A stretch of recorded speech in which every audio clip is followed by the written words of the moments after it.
Hadoop. So before going to Hadoop, let us know what is cloud computing.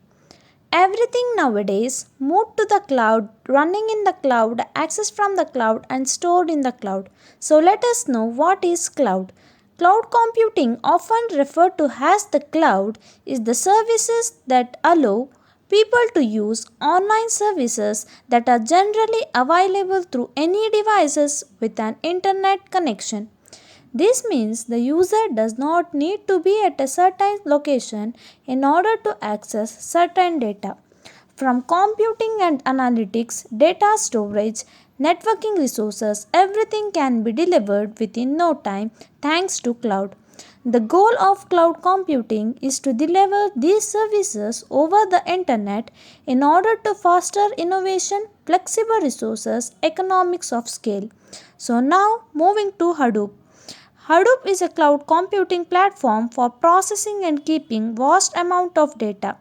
Hadoop is also scalable and fault tolerant framework. It's an open source project which is written in Java.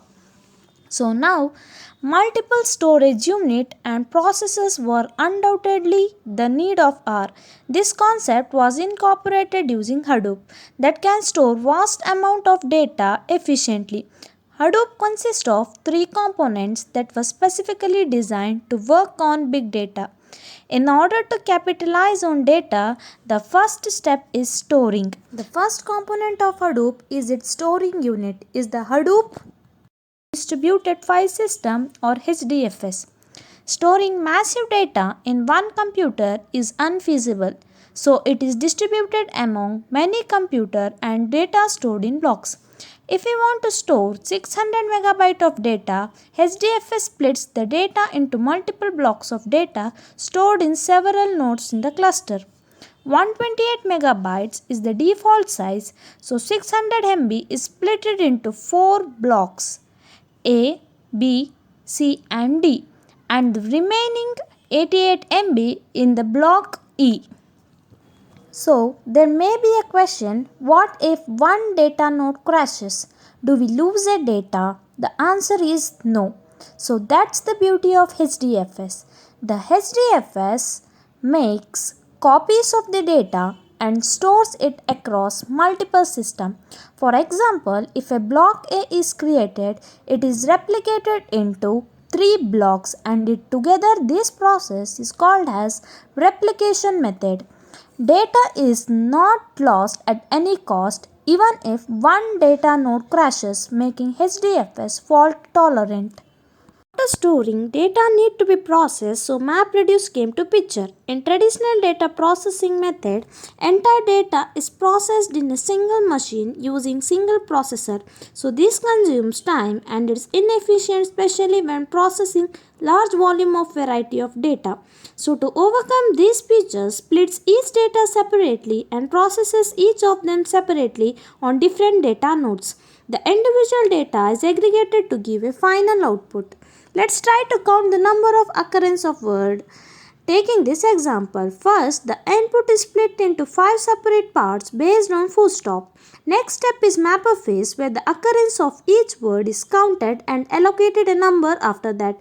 Depending on the word, similar words are shuffled and sorted, following which the reducer phase or all grouped words are given a count and output is displayed by aggregating the result.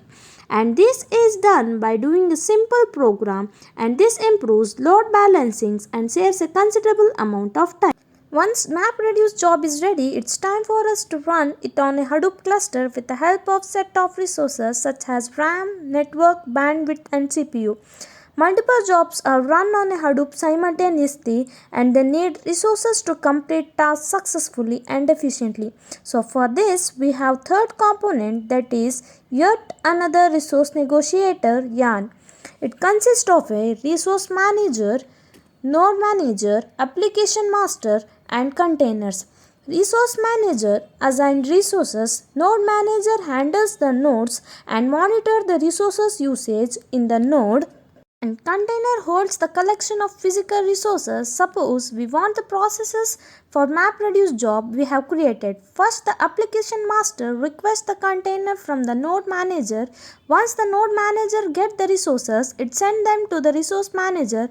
This way, Yarn processes job request and manages cluster resources in Hadoop. In addition to this, Hadoop also has various big data tools and frameworks dedicated managing processing and analyzing data.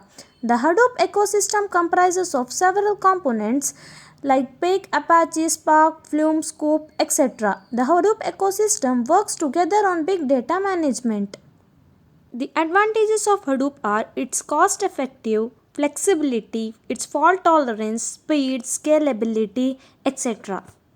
And the disadvantages of Hadoop are problem with small files, small data surrounding, high up processing, vulnerability, security, batch processing. Thank you.